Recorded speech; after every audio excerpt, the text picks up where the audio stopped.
the land of Croesus, the kingdom of Lydia. The legend of King Croesus. Few individuals captured the imagination of ancient Greek writers and artists in quite the same way that Croesus, the last king of Lydia in western Anatolia, did. This ruler had been a powerful figure, presiding over a seemingly vastly wealthy kingdom that covered the western half of what is now Turkey in the 6th century BCE. He had funded the construction of one of the 7 wonders of the ancient world and minted the first gold coins that we have clear evidence of in history. But his reign had ended in conquest when the Persian Empire had arrived on the doorstep of Lydia and conquered his lands in a short campaign around 546 BCE. Bacchylides, a Greek poet writing 70 or so years later, recalled how when the Persians seized the Lydian capital, Sardis, they had proceeded to try and burn Croesus to death, placing him on a large pyre which was to be set alight. However, before he could be incinerated, Zeus, the king of the gods, swaddled Croesus in a cloud, and then Apollo, the god of archery, music, and the sun, carried him away on the cloud to reside with the Hyperboreans in a land of perpetual sunlight. Another version of the tale, related by the historian of the Persian Wars, Herodotus, has it that Croesus was about to be burned when the Persian king, Cyrus, learned that the Lydian monarch had once entertained the famed Athenian lawmaker, Solon, at his court, and ordered him to be spared so that he could converse with him about what he and Solon had discussed. The flames could not be extinguished in Herodotus's telling, and Apollo again had to intervene by making it rain down on the pyre. Numerous vase paintings extant from the 5th century BCE depict versions of the same legend. While we can probably dismiss the claims of divine intervention to save Croesus from a fiery end, what these tales make clear is that Croesus was a much revered figure in Greek lore of the classical era. Perhaps this is fitting. After all, the kingdom that he ruled over was one of the great states of antiquity, though one which is oddly forgotten about today for all its accomplishments. Origins of the Lydians. Despite their proximity to the Greeks and the Greek islands, and the fact that they shared many of the Greeks' cultural and social values, the Lydians were not a Greek people. The ancient Greeks, who called themselves the Hellenes, understood themselves to be descended from 4 tribal groups that had invaded the Greek mainland and spread out to the Greek islands during the Bronze Age and early Iron Age. These were the Dorians, Ionians, Aeolians, and Achaeans. By contrast, the Lydians are an Indo-European people of the Anatolian branch. They were settled in this part of the world many centuries before the Hellenic groups and spoke a distinct language. They lived in several different kingdoms in western Anatolia during the 2nd millennium BCE, the kingdoms of Mira and Seha, both of which were constituent parts of a confederacy known as Arzawa, which had close relations with the Hittite Empire further to the east. It was only after the late Bronze Age collapse and the gradual revival of Greek culture during the early Iron Age that a distinct kingdom of Lydia came to rule over most of western Anatolia. This had come about by 800 BCE. King Gyges. The first major ruler of the kingdom of Lydia who we know a considerable amount about was King Gyges, the founder of what is known as the Memnad dynasty. According to Herodotus, Gyges ruled for 38 years, which occurred more or less between 680 BCE and 640 BCE, though the exact start and end years are not 100% clear. There is separate evidence from the Library of Ashurbanipal, the great king of the Neo-Assyrian Empire in the Middle East, which confirms some of the details of Gyges' reign. He was determined to transform Lydia into a great power after years of living in the shadows of more powerful neighbors. He repelled an invasion of western Anatolia by the Cimmerians, a nomadic Iranian people who had descended into Anatolia from the Caucasus in the 9th and 8th centuries BCE. He also took over much of the lands of the Phrygian Empire. Then he moved westwards, expanding Lydian control to the coastal regions and attacking the Greek colonies of Ionia. By the latter part of his reign, the Kingdom of Lydia covered much of the western half of modern-day Turkey. Such was Gyges' power that he even sent mercenary forces south to Egypt to try and stave off attacks there by the Neo-Assyrians. Hence, Lydia had become a considerable eastern Mediterranean power by the time his reign ended. Sardis. Gyges' capital and that of his successors was the city of Sardis, Artemis. This lies in the far west of Anatolia, slightly inland from the western coast of modern-day Turkey, about 100 kilometers east of the modern-day city of Izmir. The site had been occupied since the 3rd millennium BCE and features an elevated region which is a natural defensive point. Herodotus, in his famous histories, presented an elaborate foundation tale for the city, claiming that the sons of Heracles, the Greek demigod and son of Zeus, the king of the gods, had founded the city. The Heraclidae, as the sons of Heracles were known, established the first royal family that then ruled Sardis for 5.5 centuries. Gyges was then the first monarch after them. We are standing on more solid historical ground from that point onwards. Sardis evidently became one of the most substantial cities in the region. The craftsmen of the city were reputed for the glyptic art they produced, in which carved stone was used to produce highly detailed representations of animal heads and the like. The style they used was a mix of Greek influences and Assyrian and Babylonian influences from the East, reflecting Lydia's position at the crossroads between Europe and the Middle East. Clearly, the people who lived in Sardis wrote in their own language and script, though few texts have actually survived from the city. The people here worshipped many gods and goddesses, some being essentially Greek, though others were derived from the Hittite pantheon. The principal cult here was to the goddess Artemis, a fertility goddess symbolic of wild nature and similar to the Greek goddess Artemis. Lephs, or Luz, was the Lydian equivalent of Zeus and was the king of the gods in their system. Bacchus was worshipped here as a Lydian variant of the Greek Bacchus, a god of frenzy and hedonism. Sardis was immortalized by the Greek love poet Sappho in her poem To an Army Wife in Sardis, written around 600 BCE. Here she makes reference to the Trojan War and how Helen of Troy caused such unrest in the Greek world before referring to the glitter of Lydian horse.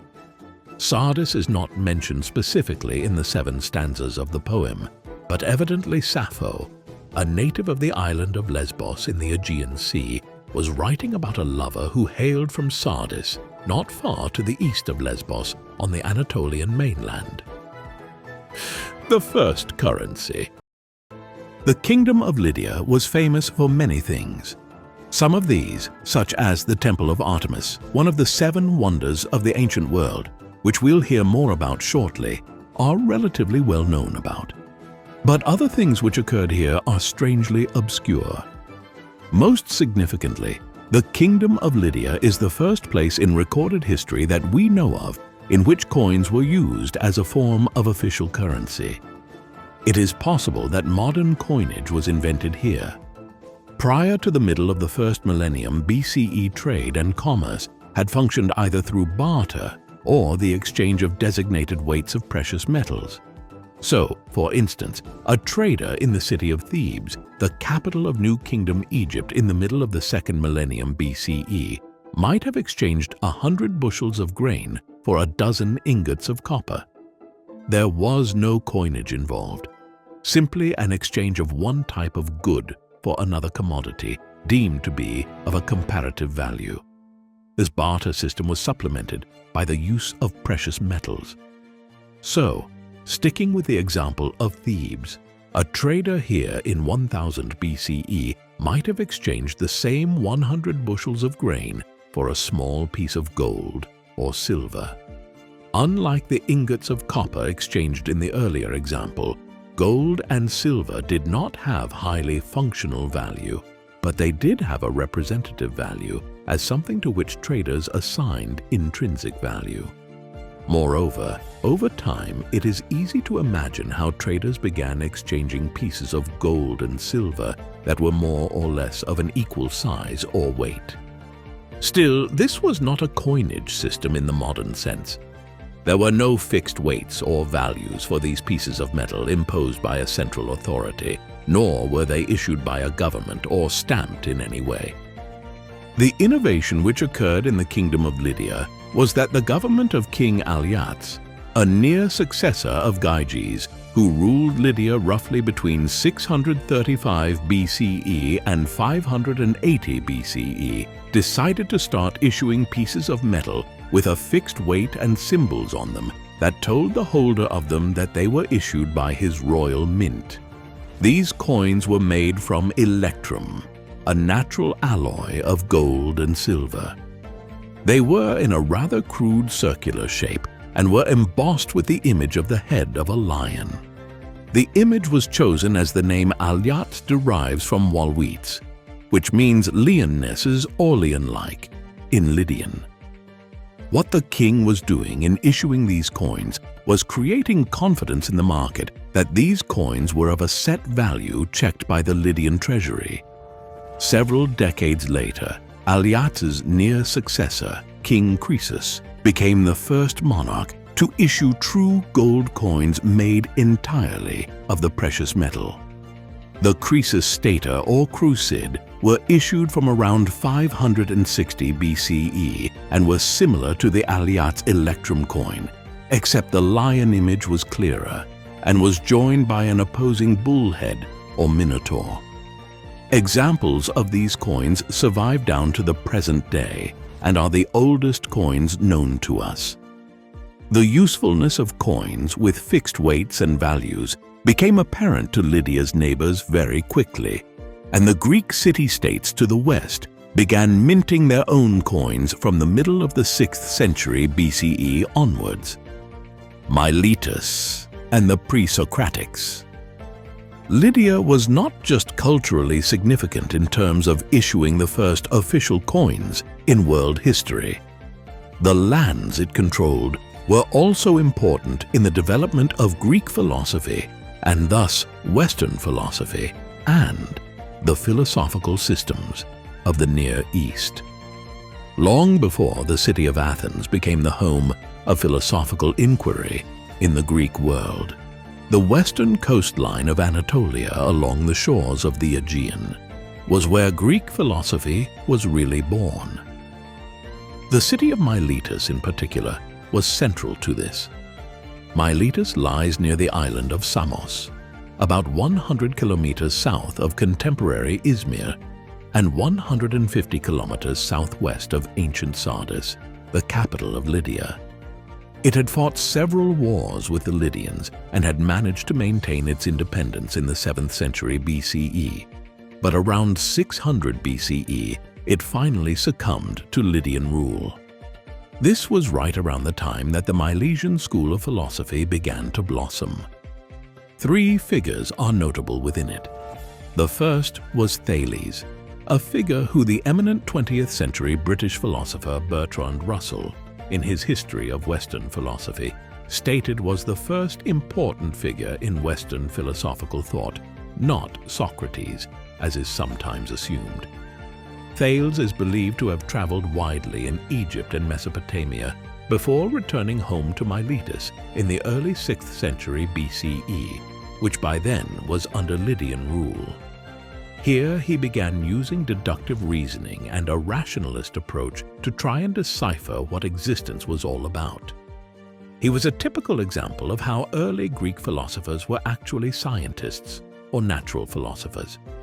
For instance, Thales incorporated mathematics, algebra and geometry into his efforts to explain why human beings thought the way they did and acted in certain ways. He also rubbished the idea of using Greek mythology as the basis for understanding how life had come into being. His other concerns included astrology and what we would now call physics. The second of these Milesian philosophers, who are often described as the pre-Socratic philosophers, was Anaximander. He was a disciple of Thales and ran the school he had established at Miletus after he passed. Anaximander's range of interests was as wide as his teachers, being concerned with mathematical and scientific issues as well as more traditional aspects of philosophical inquiry. Many philosophical traditions, such as pessimism and structuralism, are indebted to him and modern philosophers including Martin Heidegger, Friedrich Nietzsche, and Jacques Derrida, all discussed Anaximander as an influence. He was followed by another student at Miletus, Anaximenes, a strong advocate of the concept of metaphysical monism, the idea that consciousness and reality are one thing, whereas most Western traditions would later adopt the concept of dualism, that existence is made up of inner realities, or a soul which interacts with external realities in the world. It is possible that the mathematician and philosopher Pythagoras also studied at Miletus before setting up his quasi-religious colony in southern Italy. That these philosophers were able to flourish in Miletus under Lydian rule is a testament to the liberality of its rulers. King Croesus and the Temple of Artemis. The Milesian school largely flourished during the reign of King Croesus, the renowned King of Lydia, who, as we have seen, issued the first pure gold coins in history and was known to subsequent generations for having been saved by the gods from a burning pyre at the end of his reign. He was the most important king of Lydia, along with King Gyges a century earlier. Croesus succeeded to the throne around 585 BCE and had reigned for nearly 4 decades when the Persians arrived to Sardis in 547 BCE. By all accounts, he was a fabulously wealthy ruler and an enlightened one. This manifested itself most tangibly in his financing of the construction of the Temple of Artemis in the city of Ephesus, which lies on the western coast of Anatolia, about 50 kilometers north of Miletus and so closer to Sardis. There had been a temple here in Bronze Age times, but it had been destroyed by a flood in the 7th century BCE. Croesus funded the construction of a replacement temple to honor the Greek deity Artemis, the analogue of which, Artemis, was worshipped widely amongst the Lydians. He employed the Cretan father and son architects Chersiphron and Metagenes to build it. The temple was 115 meters long and 46 meters wide, while the double rows of columns around the porches on the exterior stood 13 meters high. The pillars were elaborately carved and the entire temple was constructed of marble. An ebony cult statue in honor of Artemis was placed in the open-air sanctum within. There is no denying that the temple's opulence astounded contemporaries. Antipater of Sidon, the ancient writer who compiled the first list of the 7 wonders of the world, stated that, "I have set eyes on the wall of lofty Babylon, and the statue of Zeus by the Alpheus, and the hanging gardens, and the colossus of the sun, and the huge labor of the high pyramids, and the vast tomb of Mausolus. But when I saw the house of Artemis that mounted to the clouds, those other marvels lost their brilliancy." Unfortunately, though, it was already damaged by Antipater's time. A fire around 356 BCE had gutted the building. It was repaired and restored to its former grandeur, only to be largely demolished by the Christian authorities in the 4th century CE, who viewed it as a sacrilegious edifice of the pagan religion. Conquest. The end of the kingdom of Lydia came about like a bolt from the blue. No one could have seen it coming. Croesus was at the height of his powers, and Lydia did not seem threatened in any way in the 550 BCE. Perhaps the Lydian king and the members of his court had heard word of a revolt against the Neo-Babylonian Empire far to the east in what is now Iran. A group there called the Persians, or Medians, under a warlord named Cyrus, had revolted against the Babylonians in 553 BCE.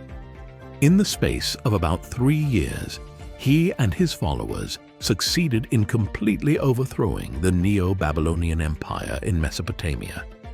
Then, rather than consolidating his control over the Levant and places closer to home, Cyrus launched a campaign northwestwards, directly into Anatolia and towards the Kingdom of Lydia.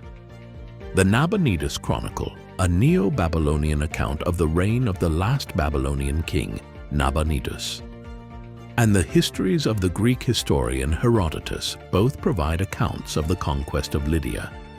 From these, it is apparent that the Persians devastated Anatolia in the space of a few months and swept into Sardis in 547 BCE. Croesus, as we saw at the beginning, is believed to have been either killed by Cyrus or escaped through divine intervention. Whatever his fate, the Kingdom of Lydia was brought under Persian rule. A people who the Lydians had never heard of 5 years earlier were now their rulers. Lydia would remain part of the Persian Empire for over 2 centuries. Despite the conquest of the Lydians by the Persians, a distinct Lydian identity persisted for many centuries. The Persians did not try to create a centralized empire with a monolithic culture. Instead, the emperors appointed local rulers called satraps to rule over the regions they had conquered. Some of these were local nobles, and others were Persian royals and aristocrats. In the case of Lydia, Persian nobles and relatives of the emperors were appointed to govern the satrapy of Lydia over the next 2 centuries. Under them, the Lydian people retained their own distinct culture. As long as taxes were paid and Lydia contributed retinues towards the Persian emperor's armies, there was little need to interfere in their cultural affairs.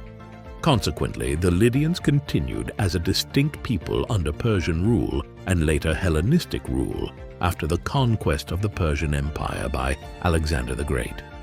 Later, the Lydians were central to the Kingdom of Pergamum, which existed in western Anatolia until conquered by the Roman Republic in 129 BCE.